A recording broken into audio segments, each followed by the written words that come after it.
We find ourselves in front of an internet-connected computer. As a savvy user of these devices yourself, you understand this thing is like an interface for our minds to traverse realms of information and connect with other minds. But what about when these journeys center around problems with the mind itself? And what happens when many people experiencing similar mental problems find each other in the same online space? What would be the nature of such a space?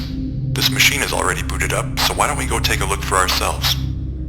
We can take this tunnel of inquiry into my case study of mental health communities on Reddit, a social discussion platform consisting of a vast number of user-created, topic-focused communities called subreddits. I'm examining the nature of a case-bound selection of the biggest mental health, depression, and anxiety subreddits using multiple methods: a scoping review of literature, a content analysis of user posts, and in-depth interviews with volunteer subreddit moderators. But I digress. We've arrived at a supergiant mental health subreddit focused on peer support for depression. I'll see you down there.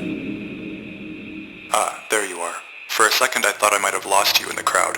Let's get our bearings with some interview data.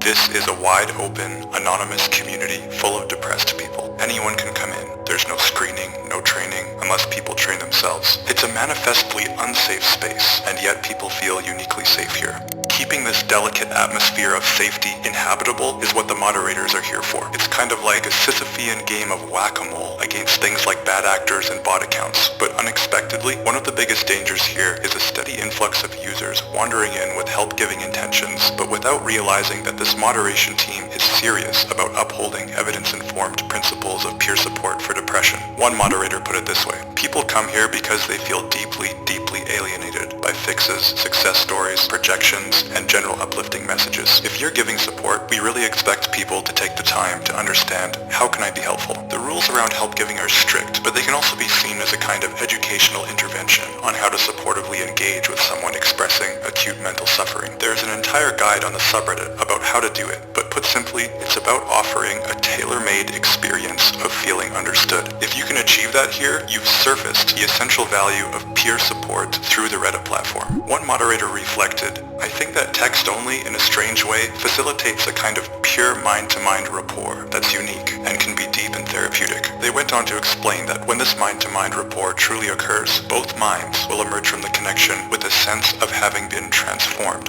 On that note, I think it's time for a screen break.